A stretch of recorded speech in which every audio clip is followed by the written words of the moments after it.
রুই মাছের মাথা নিয়ে নিয়েছি। মাঝারি সাইজের মাছটা ছিল এখানে। মাথাটা আমি অল্প সামান্য একটুখানি লবণ দিয়ে দিলাম, আর হাফ চা চামচ মতো হলুদের গুঁড়ো আর হাফ চা চামচ মতো লঙ্কার গুঁড়ো দিয়ে দিলাম। দিয়ে মাথার সাথে মশলাগুলোকে ভালো করে মাখিয়ে নিচ্ছি। খুব ভালো করে মাখিয়ে নিতে হবে, তাহলে কিন্তু রান্নার টেস্টটা খুব ভালো আসবে। আমি এখানে 250 মতো হবে মিষ্টি কুমড়ো নিয়ে নিয়েছি। মিষ্টি কুমড়োটাকে ভালো করে ধুয়ে পরিষ্কার করে নিয়েছি, আর খোসাটা আমি কেটে কেটে বাদ দিচ্ছি। পুরো খোসাটা বাদ দেবো না, খানিকটা খোসা আমি রেখে দিলাম, নাহলে মিষ্টি কুমড়োটা একেবারে গলে যাবে। এবার মিষ্টি কুমড়োটাকে আমি কেটে নিচ্ছি।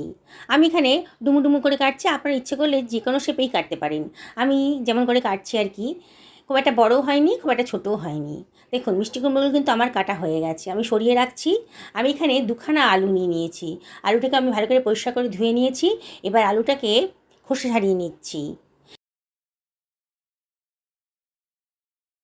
তো খোসা ছাড়িয়ে ডুমু ডুমু করে কেটে নিচ্ছি। দেখুন খুব বেশি বড়ও করিনি আর খুব বেশি ছোটও হয়নি। দেখুন আমার আলুটাও কাটা হয়ে গেল, সরিয়ে রাখছি। আমি একটা পেঁয়াজ নিয়ে নিয়েছি মাঝারি সাইজ।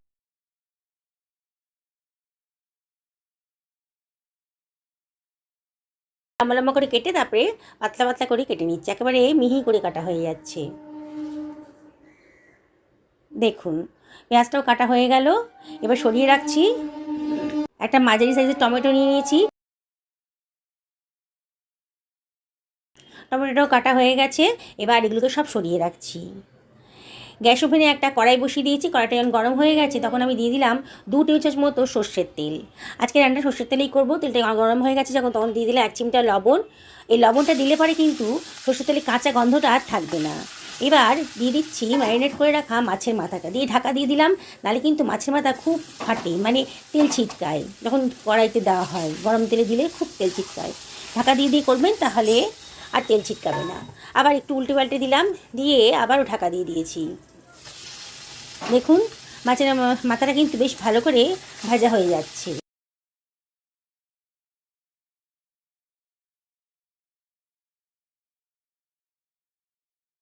ভালো করে ভাজা হয়ে গেছে, এবার আমি এটাকে তুলে রাখছি কড়াই থেকে।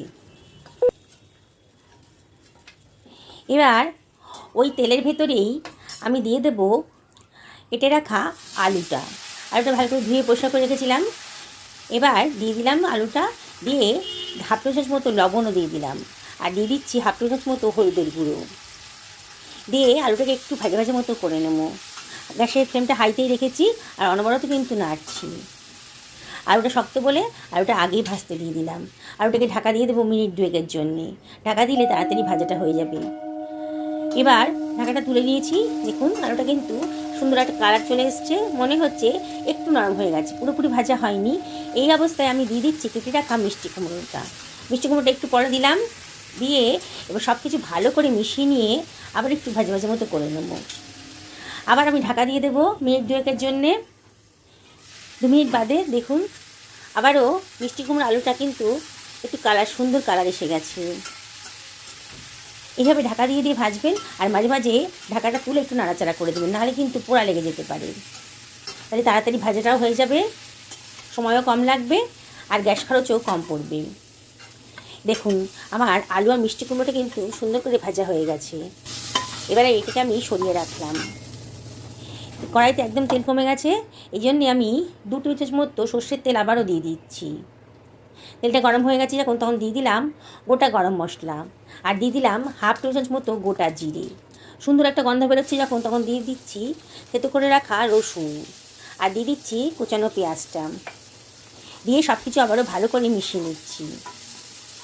গ্যাসের ফ্লেমটা মিডিয়াম টু হাইতে রেখেছি, তাহলে কিন্তু পোড়া লেগে যাবে। অনবরত নাড়তে হবে। এবার দিয়ে দিচ্ছি 1 টেবিল চামচ মতো আদা বাটা, দিয়ে সব কিছু আবারও ভালো করে মিশিয়ে নিলাম। নিয়ে অনবরত কিন্তু নাড়তে হবে। এবারে আমি দিয়ে দিচ্ছি কেটে রাখা টমেটোটা।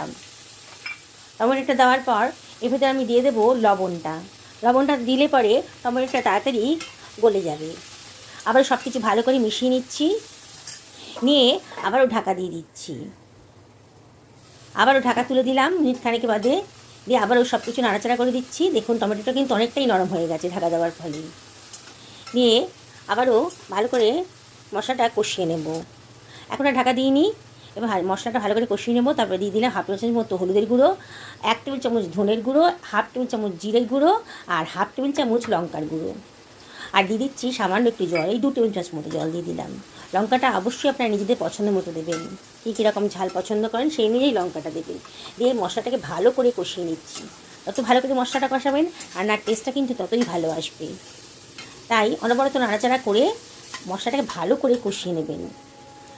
মশলাটা সুন্দর করে কষানো হয়ে গেছে। আমি একটু একটু করে জল দিয়ে কিন্তু মশলাটা কষাচ্ছি, খুব বেশি তেল দেওয়া হয়নি তো, তাই অল্প অল্প জল দিয়ে বারে বারে মশলাটা কষিয়ে নেবেন। তাহলে কিন্তু খুব সুন্দর করে মশলাটা কষানো হয়ে যাবে। দেখুন, দেখেই মনে হচ্ছে মশলাটা বেশ ভালো করে কষানো হয়ে গেছে। এইবারে আমি ভেজে রাখা আলু আর মিষ্টি কুমড়োটা দিয়ে দিলাম। দিয়ে সব কিছু ভালো করে মিশিয়ে নিচ্ছি। আলু আর মিষ্টি কুমড়োর গায়ে যেন মশলার স্বাদটা ভালো মতো ঢুকে যায়। এবারে ভালো করে সব কিছু মিশিয়ে নেব। মিনিটখানেক কিন্তু ভালো করে কষিয়ে নিতে হবে আর অনবরত কিন্তু নাড়তে হবে। বন্ধুরা, রেসিপিটা কিন্তু অত্যধিক সোজা। এবার দিয়ে দিচ্ছি গরম জল। এমন করে জলটা দিলাম আলু আর মিষ্টি কুমড়োটা যাতে ডুবে যায়। খুব বেশি পাতলাও হবে না, খুব বেশি ঘনও হবে না, একটু মাখো মাখো হবে রান্নাটা। তাই জলটা দিয়ে দিলাম, এইভাবেই জলটা দিলাম। আমি গরম জলটা দিলাম কারণ রান্নাটা তাড়াতাড়ি হবে আর রান্নার কালারটা কিন্তু খুব সুন্দর আসবে। এবার ঢাকা দিয়ে রাখছি 5 থেকে 6 মিনিটের জন্যে, মিডিয়াম টু হাই ফ্লেমে। 5 মিনিট বাদে দেখুন, দেখেই মনে হচ্ছে আমার কিন্তু রান্নাটা হয়ে এসছে। তাও চেক করে নিচ্ছি, দেখুন আলু মিষ্টি কুমড়ো সব কিন্তু খুব ভালো করে সেদ্ধ হয়ে গেছে। এইবারে আমি ভেজে রাখা মাছের কাঁটাটা আমি দিয়ে দিলাম। দিয়ে সব কিছু ভালো করে মিশিয়ে নিচ্ছি। বন্ধুরা, রেসিপিটা এত টেস্টি না, এক থালা ভাত কিন্তু এটা দিয়ে খাওয়া হয়ে যাবে। একটা ছোট্ট মাছের মাথা দিয়ে পুরো পরিবারের জন্যে একটা রেসিপি তৈরি হয়ে গেল। কতগুলো কাঁচা পাকা লঙ্কাও দিয়ে দিলাম আর দিয়ে দিচ্ছি হাফ টি চামচ মতো গরম মশলার গুঁড়ো, দিয়ে দিচ্ছি ধনেপাতা কুচি আর হাতে ডলে একটু কসুরি মেথিও এর ভেতর দিয়ে দিচ্ছি। দারুণ সুন্দর টেস্ট আসবে। অল্প খরচে একবারে ঘরোয়া রান্না তৈরি হলো, কিন্তু এটা দিয়েই এক থালা ভাত কিন্তু খাওয়া হয়ে যাবে। দারুণ টেস্টি। বন্ধুরা, রেসিপিটা ভালো লাগলে পরে একটা লাইক করবেন। গ্যাসের ফ্লেমটা অফ করে ঢাকা দিয়ে রাখবো মিনিট 2 জন্য রেস্টে। 2 মিনিট বাদে দেখুন কত সুন্দর তরকারিটা রেডি হয়ে গেছে। বন্ধুরা, রেসিপিটা ভালো লাগলে একটা লাইক করবেন আর অবশ্যই কমেন্ট করবেন। পুরনো বন্ধুদেরকে অনেক ধন্যবাদ, তাদের সাপোর্টের জন্য আজকে এত দূর আসতে পেরেছি। আর নতুন বন্ধুদেরকে রিকোয়েস্ট করব আমার চ্যানেলটা সাবস্ক্রাইব করার জন্যে। পাশে থাকা বেল আইকনটা অবশ্যই ক্লিক করে দেবেন, তাহলে আমার রান্নার নোটিফিকেশানটা আপনারা চটজলদি পেয়ে যাবেন।